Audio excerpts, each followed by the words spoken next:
예, 오늘 설교 제목이 당나귀가 말을 했다. 그래서 오늘 당나귀에 관한 영상을 먼저 보셨습니다. 그냥 나귀가 당나귀 된 유래도 해설자가 설명했습니다. 오늘 온라인과 오프라인, 오늘 온라인 유튜브로 함께 예배드리는 여러분에게도 하나님의 특별한 은혜가 있기를 축원합니다. 당나귀에 얽힌 전설은 우리나라에만 있는 줄 알았는데 이 설교 준비하면서 놀랍게 깨달았습니다. 전 세계에 당나귀 전설이 있는 것을 알게 되었습니다. 우리나라 신라 시대 제48대 경문왕의 이야기, 이 삼국유사에 기록이 된 그냥 설화라기보다는 실화로서 삼국유사에 기록이 된 이야기입니다. 경문왕께서 귀가 당나귀처럼 길어가지고 굉장히 부끄러워했다고 그래요. 그래서 모자를 쓰고 다녔는데 그 왕의 신체적 비밀을 모자를 만드는 그 사람이 알고 있는 거예요. 평소에는 모자를 쓰니까 잘 몰랐어요. 그런데 이 사람이 말을 못해서 답답한 거예요. 남의 비밀을 알면 꼭 얘기하고 싶은 게 사람의 심리입니다. 또 너만 얘기한다, 너만. 그러면 그 사람은 또 한 사람, 너만 이거 아무한테도 말을 안 한 거야. 너만. 그러면 그 말을 들은 사람은 꼭 그럴 사람이 한 사람 있다는 거예요. 그래서 너만 알아야 돼. 천기누설이야. 말하면 안 돼. 그러고 말을 하게 된다는 거죠. 그래서 남의 말 좋게 하셔야 돼요. 절대로 남의 말 험하게 하지 마세요. 그대로 들어오는 게 아니에요. 이게 쭉 돌아가지고 이게 부풀려서 돌아오면 마음에 상처가 되니까 따라하세요. 남의 말 좋게 하자. 예. 이 경문왕의 모자를 만드는 사람이 답답한 거예요. 어떻게 할 수가 없는 거예요. 그런데 꼭 왕의 비밀이니까 이거 엄청난 불이익이 올 수도 있으니까 이 사람이 죽기 전에 도림사 대나무의 밭에 가서 죽기 전에 외쳤어요. 임금님의 귀는 당나귀게 하고 그리고 죽었어요.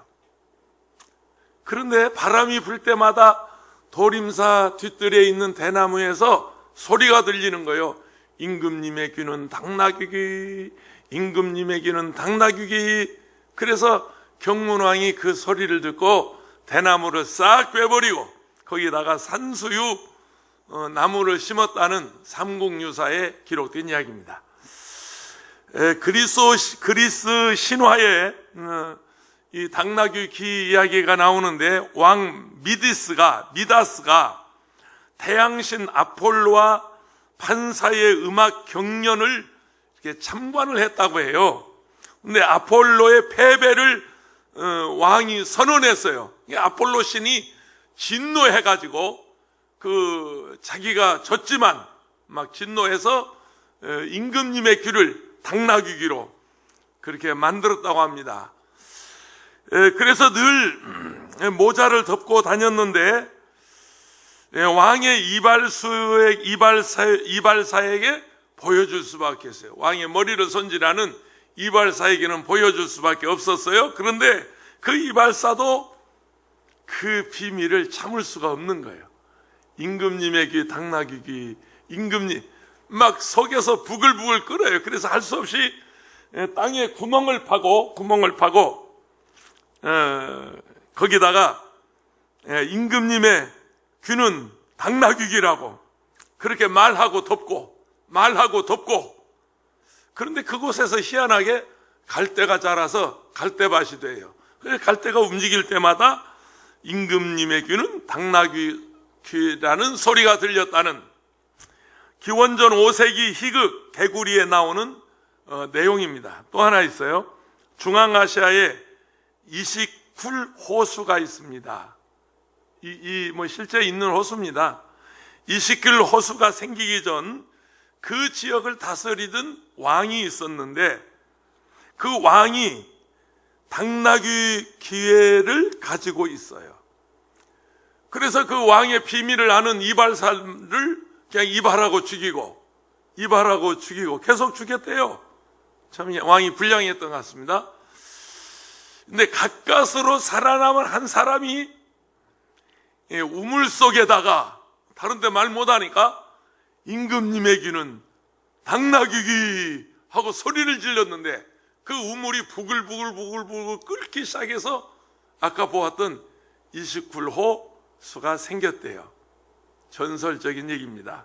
하나 더 할까요? 내가 사실은 오늘 메시지가 다음 주일이 예수님께서 당나귀를 타고 입성하시는 종려주일입니다. 그런데 오늘 메시지는 지금 당나귀가 초점이 아니에요. 당나귀 제목을 잡다 보니까 당나귀 이야기를 하는데, 왜 제가 오늘 이 제목을 잡았냐면 요즘 이 코로나 바이러스를 통해서 무엇인가 하나님께서 우리에게 하시는 메시지가 있는 것 같다, 하나님의 어떤 말씀이 있는 것 같다, 그런 생각을 해서 제가 오늘 이 당나귀가 말을 했다는 얘기를 하고 있습니다. 아일랜드 전설인데요, 당나귀 귀를 비밀을 아는 그 이발사, 말을 못해서 병이 나서 이 사람이 버드나무에다가 그렇게 얘기했어요. 임금님의 귀, 당나귀 귀, 이렇게 얘기했어요. 근데 그 어느 시인이 그 버드나무를 베다가 하프를 만들었는데 하프를 킬 때마다 임금님의 귀는 당나귀 귀, 임금님의 귀는 당나귀 귀. 전설 따라 산천입니다. 하나님께서 당나귀뿐만 아니에요. 출애굽할 때 10가지 재앙이 있었는데 그 10가지 재앙을 통해서 바로에게, 그리고 애굽 백성에게, 그리고 모세에게, 그리고 이스라엘 백성에게 그 10가지 재앙을 통해서 하나님이 주시는 메시지가 있었어요. 아니에요. 그것뿐만 아니에요. 까마귀를 통해서 하나님의 종 엘리야를 위로하고 격려하고, 물고기를 통해서 요나를 깨닫게 하시고, 마른 막대기를 통해서 하나님이 쓰시고, 돌멩이도 쓰시고, 이게 무언가 이 코로나 바이러스로 인해서 하나님이 우리에게 하시는 메시지가 있는 것 같아서 제가 새벽에 나와서 기도할 때마다 한 번은 그랬어요. 하나님, 그때가 이때입니까? 종말입니까? 지금이 세상 끝나는 시대입니까? 하고 어느 날 기도하다가 하나님께서 저로 하여금 깨닫게 하셨어요. 2가지 깨닫게 하셨어요. 그 첫째는 한국교회 인본주의 신앙을 신본주의 신앙으로 바꾸기를 원한다. 이거 설명하려면 한참 시간 가는데요. 너무 세상이, 교회가 너무 세속화되어 있어요. 세상이 교회를 따라오는 게 아니고 교회가 세상을 지금 따라가고 있어요. 이 인본주의 신앙을 하나님이 신본주의 신앙으로 바꾸시려는 하나님의 경고다, 메시지다. 또 하나, 대한민국을 축복하시는 과정이다. 할렐루야. 오늘 또 여러분 뉴스에 계속 뜹니다마는 진단 키트라고 하는 게 있어요. 이번에 코로나 바이러스 19 이걸 지금 진단하는 이 진단 키트가 110 몇 개국에서 좀 보내달라고 요청이 왔어요. 우리 한국 거 좀 보내달라고. 도널드 트럼프 미국 대통령은 문재인 대통령한테 전화해서 그것 좀 우리 도와달라고. 지금 미국이 지금 창궐해가지고 난리 나지 않았습니까? 우리 이은자 선교사님이 애틀랜타 공항에서 근무하는데 하루에 10만 명이 오고 가는 그 공항, 세계 최대 공항에서 어제 한 50명 오고 갔대요. 완전히 썰렁하게 비어있어요. 이대로 2달만 가면 회사 문 닫게 생겼대요. 회사가 부도나게 생겼대요. 지금 그렇게 위험해요. 엄청난 피해가 있어서 얼마나 답답했으면 그 자존심 강하고 말하자면 사나운 도널드 트럼프가 전화해서 우리 거 좀 보내달라고 그러겠어요. 나는 틀림없이 이번 이 코로나 사태로 인해서 우리 대한민국이, 여러분 어떻게 생각하는지 모르지만 선진국 문턱에서 상당히 머뭇거렸어요. 선진국 문턱에서 우리나라가 이 선진국 진입을 위해서 몸부림을 쳤는데 이번 이 코로나 사태로 인해서 대한민국은 선진국이다. 세계 최고의 나라다. 이걸 전 세계가 인정하게 됐어요. 지금 제가 뉴스 하나를 봤는데요. 이 코로나 진단 키트를 전 세계에서 공인한대요. 공개적으로 인정한대요. 이건 세계적인 그 진단 시스템이다 해서 공인한다고 하는 뉴스를 조금 전에 올라오면서 봤습니다. 하나님이 대한민국을 선교의 나라, 선지자의 나라, 복음 전하는 민족, 대한민국을 하나님이 축복하기 위한 하나의 과정이다. 제가 그래서 며칠 전에 새벽 기도하다가 그런 확신을 받고 다음 주일부터 우리가 정상 예배를 회복하자. 그리고 고난주간 특별 새벽 기도를 하자. 그리고 부활주일 완전히 부활해서 우리 교회가 새로워지자. 이 코로나 사태로 인해서 여러분 우리의 영성을 회복하고 한국교회가 무너져가는 공예배를 회복하고 할렐루야 아멘. 하나님이 우리 교회를 축복하시고 대한민국을 축복하시는 과정으로 저는 믿습니다. 메드 인 코리아 대한민국. 마스크만 최고가 아니야. 거기는 전자제품도 최고고 핸드폰도 최고고 특별히 대한민국 사람들, 코리언들 세계 최고다. 여러분 계속 뉴스 뜨잖아요. 세상에 미국 같은 나라가 사재기가 뭡니까? 마트가 텅텅 비는 게 뭡니까? 2년치 3년치 물건을 사다가 쟁여놓는 게 뭡니까? 여러분 미국만 그럽니까? 유럽이 그러고 미국 일본이 그러고 뭐 전 세계가 난리인데 한국은 전혀 동요하지 않고 오히려 내가 마스크를 만들어서 고생하는 대구에 보내고 대구의 환자들 광주에 불러서 치료하고 대구에 있는 환자들을 익산에 불러서 치료하고 대구에 심지어 그 바지 길에서 쓰레기를 줍는 할머니가 돈을 모아서 이거 갖다 쓰라고 나눠주고. 야, 역시 대한민국 사람들 세계 최고다. 메드 인 코리안 할렐루야. 세계가 인정하는 그런 나라로 하나님이 만들고 있습니다. 나는 그래서 이번 코로나 사태로 인해서 우리 대한민국이 복을 받고 우리 한국교회가 새로워지는 그런 기회가 아닌가 싶어서 말씀드립니다. 오늘 성경에 말이죠, 발자 들어간 인물들이 참 많아요. 발람의 이야기예요. 발람에게 나귀가 말을 한 거거든요. 그런데 제가 몇 주 전에 발람과 발락에 관한 관계를 제가 설명했습니다. 발락은 그 에돔의 왕이고 발락은 저 메소포타미아의 말하자면 영매자, 요즘으로 말하면 사이비 교주, 거짓 선지자. 지금 저 누구 같은, 내가 말을 안 하겠습니다. 그런데 그 성경에 발자 들어간 인물들이 많이 있어요. 요셉에게 누명을 씌운 보디발 아내, 욥의 친구 나만 사람 소발. 혹시 발자 들어간 인물 계시면, 이름 있으면 그냥 이해하고 들으세요. 성경 얘기니까. 다윗의 부활을 위한 음식을 거절하고 다윗의 무리를 비방했던 소발, 나발이라는 사람이 있고, 그 외에도 뭐 발자 들어간 인물 발람이 있고 발락이 있고, 별로. 그런데 이 사람들이 그렇게 이미지가 좋지 않아요. 발자 들어간 인물들이 이미지가 좋지 않아요. 철자는 좋아. 할렐루야. 김원철 얼마나 좋아. 발락은 십볼의 아들이고 모압 왕이었어요. 그리고 모압과 암몬은 어떤 관계냐면, 모압과 암몬은 아브라함의 조카 롯이 세운 나라예요. 롯의 후손들이에요. 그래서 하나님의 어떤 원칙이 있어요. 이스라엘 아브라함의 후손과 그리고 모압과 암몬의 롯의 후손은 서로 친척간이니까, 집안간이니까, 그리고 싸우지 마라. 그게 하나님의 명령입니다. 신명기 2장 9절에 나와 있어요. 야훼께서 내게 이르시되 모압을 괴롭히지 말라. 모세에게 하신 말씀이요. 그와 싸우지도 말라. 그 땅을 내가 내게 기업으로 주지 아니하리니 이는 내가 롯 자손에게 이르기를 롯 자손에게 이르기를 기업으로 주었습니다. 기업으로 주었으니까 하나님이 노색의 기업으로 줬으니까 모세 너는 거기가 싸우지도 말고 그거 차지하려도 말고 그건 내 땅 아니다. 하나님이 딱 구분해 줬어요.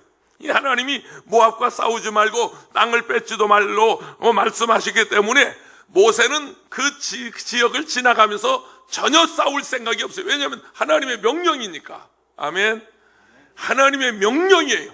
싸우지 말라는 거예요. 그런데 말이죠, 발락이라고 하는 모압 왕이 미디안 장로들을 모아서 그들 손에 뇌물입니다. 뇌물을 주어서 메소포타미아의 그 신접한 남자 무당입니다. 사이비 교주입니다. 요즘 누구 같은 그런 가짜 선지자입니다. 거짓 선지자입니다. 그에게 뇌물을 주면서 이스라엘을 저주하게 하라는 거예요. 아니 지금 싸우지도 않고 그냥 지나가는 물이고 자기 땅을 뺏지도 않겠다는데 이 모압 왕 발락이라는 사람이 가서 이스라엘을 저주하라. 근데 자기는 저주할 자격이 없어요. 왜냐하면 선지자가 아니니까. 근데 이 사람이 어떻게 발람을 말하자면 유혹했냐면 성경을 아는 사람이에요. 언젠가 제가 말씀드렸지만 모세 오경은 무슬림도 알고 유대교도 알고 기독교도 아는, 말하자면 세계적인 종교들이 경전으로 쓰는 하나님 말씀이기 때문에 특별히 그 당시 중동 지방에 모세 오경밖에 없어요. 하나님의 말씀을 그들이 기억하고 있어요. 창세기 12장 3절에 너를 축복하는 자에게 내가 복을 내리고 너를 저주하는 자에게는 내가 저주하리니 땅의 모든 족속이 너로 말미암아 복을 얻을 것이라 하신지라. 틀림없이 발람이라고 하는 거짓 선지자가 이스라엘 저주하면 저주받을 줄로 알았어요. 그가 이스라엘 축복하면 그가 복을 받을 줄로 알았어요. 그래서 모압 왕 발락은 하나님이 아브라함에게 언약하신 것을 기억하기 때문에 발람을 찾아가서 뇌물을 가지고 와서 엄청난 부와 명예를 주겠다고 약속을 하고 이스라엘 축복하고 저주하라는 거죠. 하나님은 발람을 상대해서 그의 입술에 말씀을 주시기도 했지만 발람은 박수무당, 말하자면 사이비 교주, 사이비 교주 박수무당, 남자 무당일 뿐만 아니라 성경에 보니까요, 그가 미친 사람이었어요. 완전히 무력의 눈이 어두웠어요. 권력의 눈이 어두운 미친 사람으로 성경이 표현하고 있어요. 베드로후서 2장 16절에 보면 자기의 불법으로 말미암아 책망을 받되 말하지 못하는 나귀가 사람의 소리로 말하여 이 선지자 발람을 말합니다. 이 선지자의 미친 행동을 저지하였느니라. 요즘 미친 사람이 있어요, 없어요? 요즘 세상에 미친 사람이 있어요, 없어요?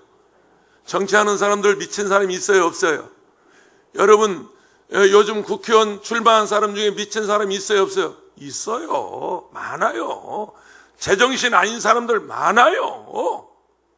나이값 못하고요, 등치값 못하고요, 이름값 못하는 미친 행동을 하는 그런 사람들이 그때에도 있었지만 지금도 있어요. 그러니까 발람 선지자를 하나님은 미친 사람이라, 미친 짓을 하고 있다, 지금 그렇게 말씀하고 있습니다. 오늘 말씀을 통해서 우리에게 주시는 첫째 말씀은 하나님의 마음을 가지라는 거죠. 22장 12절 하나님이 발람에게 이르시되 너는 그들과 함께 가지도 말고, 이게 하나님 말씀입니다. 그리고 그 백성을 저주하지도 말고, 이스라엘 백성을 저주하지도 말고 그들은 복을 받은 자들이니라. 하나님께서 복을 주신 백성인데 가서 저주하지 말라는 거예요. 그리고 그 무리에게 쫓아가지 말라는 거예요. 목사들이 쓰는 말 중에 말들이 있어요. 기도하다가 들리는 음성은 하나님의 음성, 그리고 눈을 뜨고 보는 음성은 그건 내 음성, 그리고 사람들을 통해서 들리는 음성은 그건 마귀 음성이다 그래요. 기도하다가 들려지는 음성은 하나님의 음성이고, 그런데 눈 뜨고 보면 또 세상이 다르거든.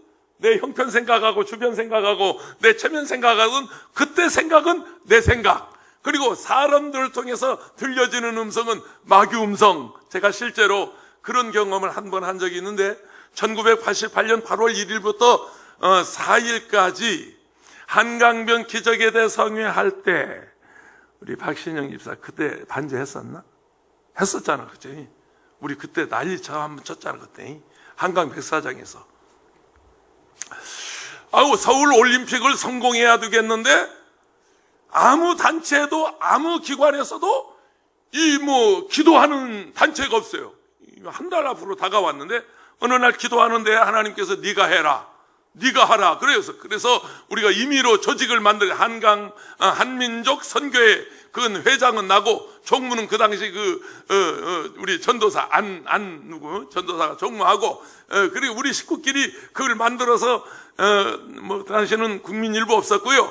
조선일보, 한국일보, 동아일보 기사화하고 그리고 청와대를 비롯해서 기관들에게 모두 공문을 하고 여기저기 기업인들에게 내가 이 한강 백사장에서 부흥회를 하니까 나라와 민족을 위해 나를 와서 도와라 그랬더니 아무도 안 도와주더라고요.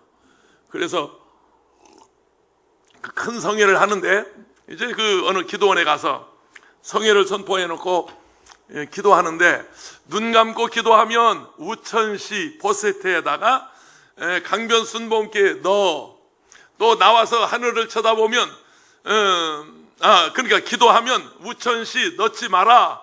또 하늘을 쳐다보면 그 여름철에 8월 1일부터 4일까지 그 여름철에 한강 백사장에 비가 오면 그냥 다 망가지는 거예요. 그 당시는 가로등이 없어서 20km짜리 발전기를 갖다 놓고 부흥회를 할 때인데 자가 발전하면서 만약에 거기에 비가 오면 어떻게 하겠어요? 부흥회를 못하는 것뿐만 아니라 그 시설이 다 못 쓰게 망가지고 마는 건데 그러니까 기도하면 우천시 넣지 마라. 나와서 보면 우천시 집어넣어라.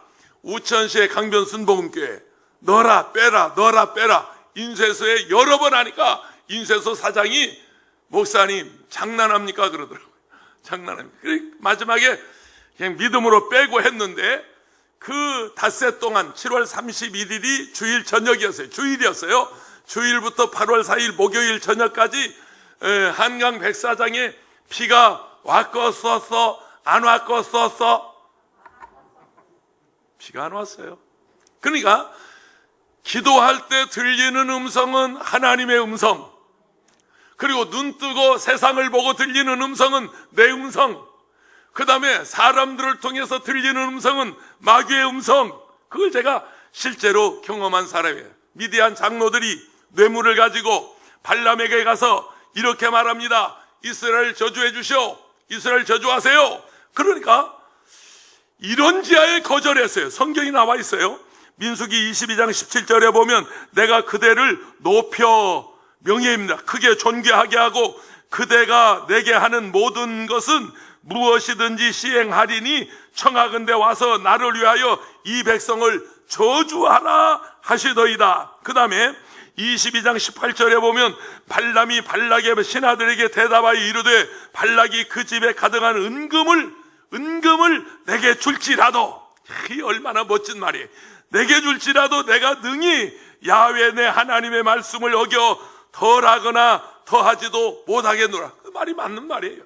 나는 그럴 수 없다. 당신이 은금을 가득 줘도 나는 그럴 수 없다. 그럼 거기서 끝 그러고 끝났어야 돼. 그런데 그 다음에 뭐라고 하는 줄 아세요? 19절에 보면 그런즉 이제 너희도 이 밤에 여기서 유숙하여 그래. 여기서 유숙하라. 야훼께서 내게 무슨 말씀을 더 하실는지 알아보리라. 이게 무슨 마음이에요? 이게 자기 마음이에요. 첫 번째 들리는 음성은 하나님의 음성이었어요. 두 번째 들리는 음성은 그게 자기 마음이었어요. 그러니까 속마음은 벌써 어디가 있어요? 잿밥에가 있어요. 거기 이미 차려놓은 잿밥에가 있어요. 그러면서 그 발락의 장로들을 거기에 좀 머물러라는 거예요. 혹시 하나님이 다른 말 하실지 모른다. 여러분 잘 들으세요. 하나님이 그날 허락했어요. 하나님이 오케이 그럼 가라 그랬어요. 하나님이 대답했어요. 그런데 하나님이 당신의 뜻을 돌이킨 것이 아니고 소극적으로 그래 너 해봐 한번, 너 어떻게 되나 한번 해봐, 여러분 우리 그러잖아요. 여러분 자녀들이 막 졸라대면 안 돼 이놈 이씨 안 돼 이씨 안 돼. 그러다가 막 울고 네 맘대로 해. 네 맘대로. 그 말이에요. 하나님이 소극적으로 발람에게 허락을 하니까 민수기 23장 19절에 이렇게 말합니다. 하나님은 사람이 아니시니 거짓말을 하니 않으시고 인생이 아니시니 후회가 없으시도다. 어찌 그 말씀하신 바를 행하지 않으시며 하신 말씀을 실행하지 않으시랴. 하나님이 말씀하셨는데 어떻게 그것을 하나님이 변개하겠어요? 발람은 모압의 귀족들을 앞에 세우고 그 높은 말한장에 앉아서 마치 자기가 귀족이 된 것처럼 이 모압으로 지금 가고 있는 거예요. 그 귀족들을 따라 가고 있는 거예요.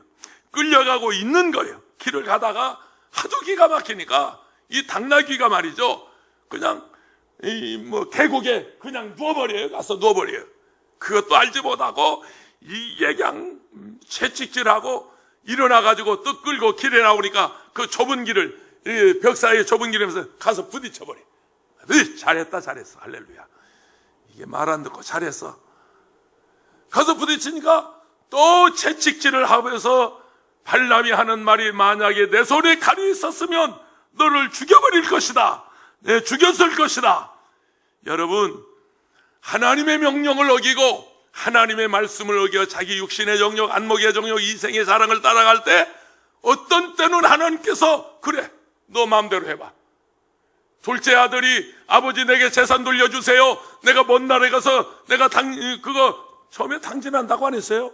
그거 당진할 마음으로 안 그랬어요. 선한 마음으로. 근데 아버지는 그걸 알고 있어요. 그 아들이 졸라대니까 가봐. 네 마음대로 해봐. 그러고 나서 당진하고 돌아오지만 하나님은 그래도 그를 맞아 주시죠. 하나님의 뜻을 거역하고 자신의 입신 출세를 위해 명예와 무력에 눈이 어두워 하나님의 뜻인 것처럼 외치는 가짜 선지자, 거짓 선지자, 사이비 교주 누구?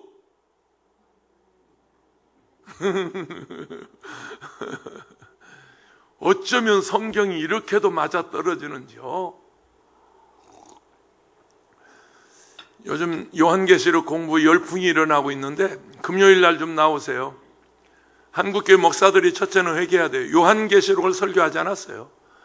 세상에 그 성경에 기록된 그 말씀 가지고 그렇게 사기를 치고 그렇게 거짓말을 하고 그렇게 남을 속이고, 아니 세상에 신학도 하지 않고 공부도 하지 않은 이만희 같은 노동자 출신이 말이죠, 요한계시록 가지고 수십만의 대한민국 교인들을, 대한민국 교회를 이렇게 지금 무너지게 하고 있어요.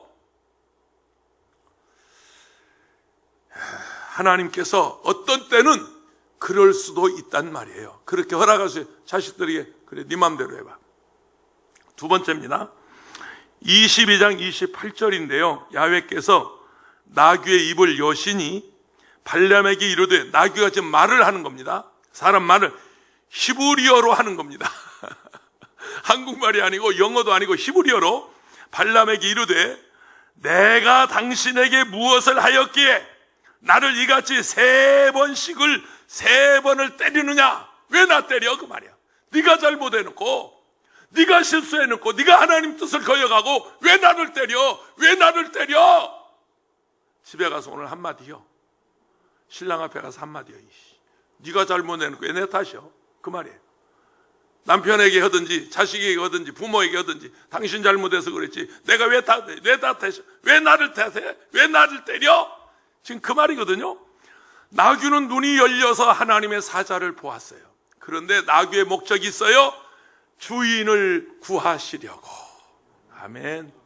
여기에 메시지가 있는 거예요. 나귀가 하는 말은 어떻게든 이 물욕에 눈이 어두운 발람 우리 주인을 살려야지, 명예욕에 귀가 어두워진 우리 주인을 살려야지. 아니 얼마나 답답했으면 가서 넘어져도 못 깨닫고 부딪혀도 못 깨닫고 입을 열어버리잖아요. 입을 열어버려. 근데 그 목적이 뭐냐면 주인을 살리기 위해서. 할렐루야. 제가 여러 차례 이미 말씀드렸어요. 이번 이 코로나 사태는 징벌적 하나님의 재앙이다. 나는 그렇게 생각하지 않아요. 신천지를 징벌하기 위한 하나님의 재앙이다. 아니에요. 저 중국 공산당을 징벌하기 위한 하나님의 재앙이다. 나는 그렇게 말하지 않아요. 하나님께서 중국의 그 지하교인들을 그 가운데서 하나님이 솎아내시려고, 불러내시려고, 그들을 구원하시려고 신천지에 빠져있는 그 수십만의 우리 대한민국 사람들을 그 속에서 구원하시려고 오늘 2부 예배 우리 이용훈 목사님 설교하면서 신천지에 빠졌다가 나온 어느 전도사 간증하는 것을 들었어요. 그 하나님을 사랑하는 그 집안이 세상에 아들이 군대 갔다 와서 진국교임에 빠져서 신천지에 빠져서 정신없이 사니까 그 아버지는 직장도 그만두고 그 아들을 그 신천지에서 구원하려고 그렇게 몸부림쳤는데 어느 날 그가 집에서 깨달아요. 그리고 눈물을 흘려요. 어머니가 밥을 해가지고 들어올 때 우리 어머니가 나를 이렇게 사랑하는데 얼마나 안타까우면 나를 이렇게 신천지에서 빼내려고 하실까. 그리고 나서 상담하는 데 가서 전문 상담고 상담해보니까 신천지 말이 전부 거짓말이야. 이만희 말이 전부 사기치는 거야. 그걸 깨닫고 지금은 그 신천지에 빠진 사람들을 구출하는 일을 하게 됐다고 하는 간증을 오늘 아침에 들었습니다. 여러분 22장 30절에 이렇게 말합니다. 나귀가 발람에게 이르되 나는 당신이 오늘까지 당신의 일생 동안 탄 나귀가 아니냐? 당신 나 타지 않았느냐? 내가 언제 당신에게 이같이 하는 버릇이 있었더냐? 발람이 말합니다. 그가 말하되 없었느니라. 내가 그런 적 없지. 여러분 나귀가 이렇게 논리적으로 말하는 걸 보고 발람만 놀란 것이 아니에요. 함께 귀족들 있잖아요. 지금 함께 발람을 모시고 가는 귀족들이 지금 내 생각 같은 기절하고도 초풍했을 거예요. 아니 이 나귀가 입을 열어서 히브리 말로 이렇게 사람과 대화를 하다니 깜짝 놀랐을 거예요. 어떤 사람이 위조 지폐를 한 장 들고 서울에서는 쓸 수 없으니까 시골에 내려가서 국수 한 그릇을 사 먹었어요. 시골 사람들은 모르겠거니 하고 2만 원짜리 위조 지폐를 줬어요. 근데 그 주인이 7,000원짜리 한 장, 그리고 7,000원짜리 2장, 2,000원권 한 장, 거스름 돈으로 15,000원을 거슬러 주는 거예요. 5,000원짜리 먹고 나니까. 이 사람이 아니 여보시오, 우리 대한민국에 7,000원권이 어디 있고 2,000원권이 어디 있어? 이거 위조 지폐 아니요? 아니 당신 2만 원권 줬잖아.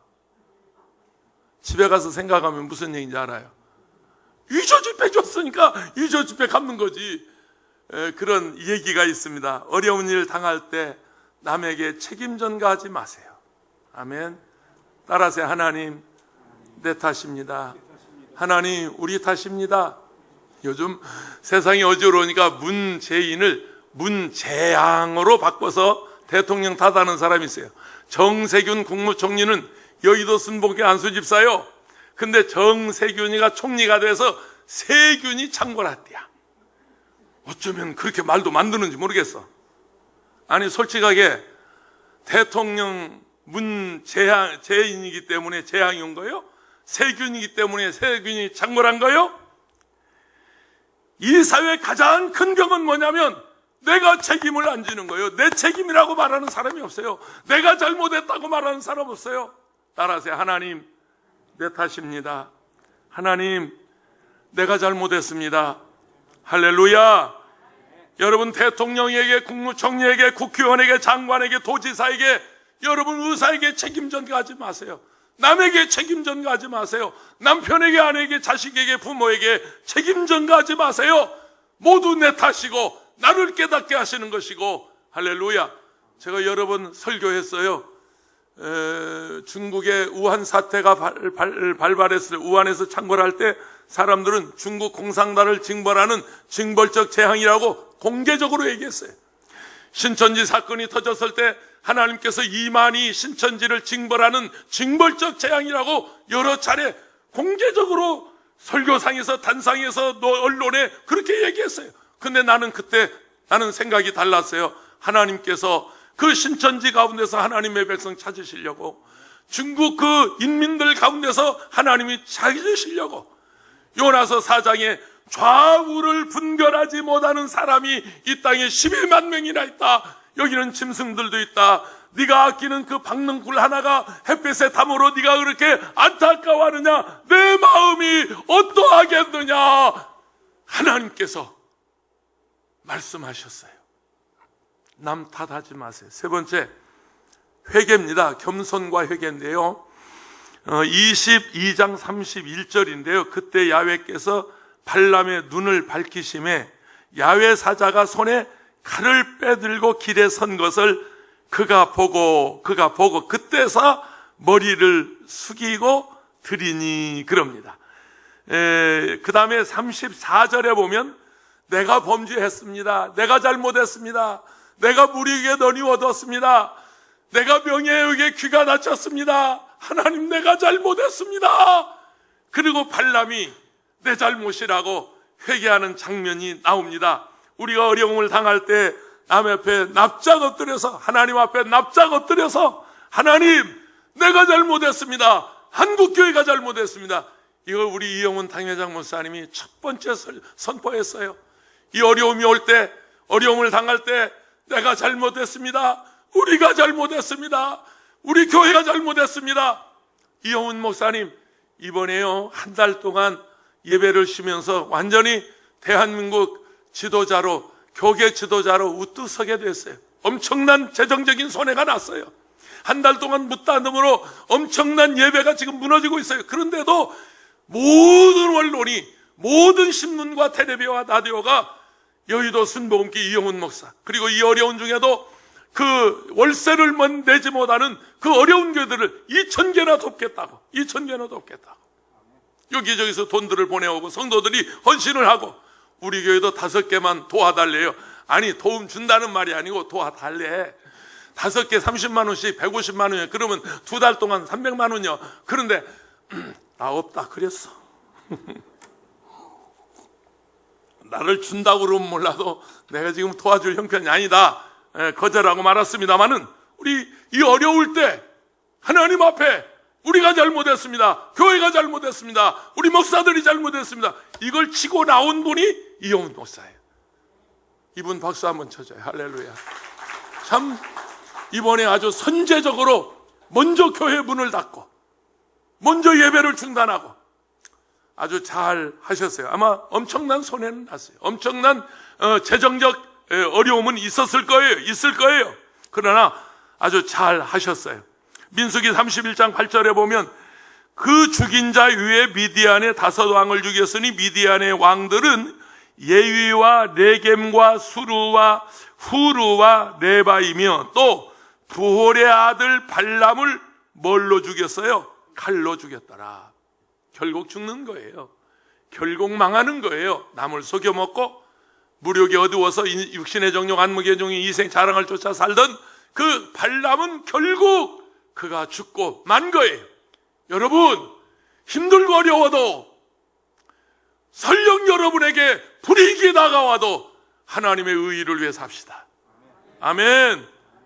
규례와 계명을 지켜 행하면 농사도 잘 되게 하시고 그 땅에 평화도 주시고 너희는 내 백성이 되고 나인 너는 하나님이 되리라. 제가 했던 레위기 26장 설교를 기억하시나요? 저는 그때 1월 제가 첫 주간인가 마지막 주간인가 했던 설교인데 가슴이 지금도 울려요. 지금도 그 생각만 하면, 그 설교만 생각하면 제 머리가 멍멍해져요. 제 목이 베요. 하나님의 규례와 계명을 지켜 행하면 농사도 잘 되게 할 것이고 그 땅에 평화도 줄 것이고 너희는 내 백성이 되리라. 할렐루야. 우리 힘들고 어려워도 여러분 그렇게 살기를 축원합니다. 그러면 하나님이 복 주세요. 그러면 잘 되게 하세요. 사람 좀 모였다고 까불고 있네. 교회 좀 크다고 까불고 있어. 사람 좀 모았다고 성공한 건가? 요즘 어쩌면 하나님께서 이번에요 그렇게 쪽집게처럼 딱 그놈들만 골라가지고 혼을 내는지 모르겠어. 나 누구라고 말 아니요. 내가 차마 입을 어떻게 그렇게 사이비들, 이단들, 잘못되고 잘못 가르치고 육신의 정욕 안목의 정욕 이생의 자랑을 위해 살던 어떻게 그 사람들만 하나님이 알기도 잘하셔. 하나님은 어떻게 그 쪽쪽 골라가지고 그냥 거시기 하는지 나도 모르겠어. 그러니까 우리 잘 살아야 돼. 할렐루야. 우리도 잘못하면 하나님 그러실지 모르니까. 우리가 잘못하면 하나님이 그러실지 모르니까. 아멘이십니까? 발람은 그렇게도 원했던 명예와 재물을 얻지도 못하고 오히려 그는 칼로 죽임을 당하는 비참한 인생이 되고 말았습니다. 하나님의 분명한 뜻을 깨달았을 때 여러분 조건 없이 순종하기를 축원합니다. 주일마다 설교 들으면서 아유 목사님 저 몰라서 그랬어요. 에이 그러지 마. 모르긴 왜 몰라. 그렇게 주일마다 목이 터지라고 외치고 바로 살자고 그렇게 막 핏대를 사가면서 이 목소리 안 질라 큰 이 김원철 목사 그렇게 막 호소하고 있는데 몰라? 아유, 생각을 어디 두고 온 거예요? 생각 어디다 두고 모르긴 뭘 몰라. 핑계하지 말고 하나님 말씀대로 순종합시다. 하나님 뜻대로 삽시다. 기도하라, 전도하라, 충성하라. 하나님의 영광을 위해 살아야 한다. 내 이웃을 내 몸같이 사랑하라고 하는 이 하나님의 말씀, 하나님의 규례와 계명을 지켜 행하면 농사도 잘 되게 하시고 그 땅에 평화를 주시고 너희는 내 백성이 되고 나는 너희의 하나님이 되리라는 이 하나님의 말씀을 마음에 담고 어려울 때입니다. 힘들 때입니다. 지금 여러분 우리 장로님 기도하시면서 말씀했지만 소상공인들 지금 말이 아닙니다. 다 무너지고 있습니다. 지금 다 사업장이 무너지고 있습니다. 우리 교회도요. 이 빌딩에 새 들어있는 세입자들 30% 월세 감해줬습니다. 할 수 없습니다. 고통을 분담해야 합니다. 우리 교역자들 다른 사람들 많지 않기 때문에 담임 목사 월급 감해달라. 내가 청원했으면 장로님들 우리 고통을 분담하자.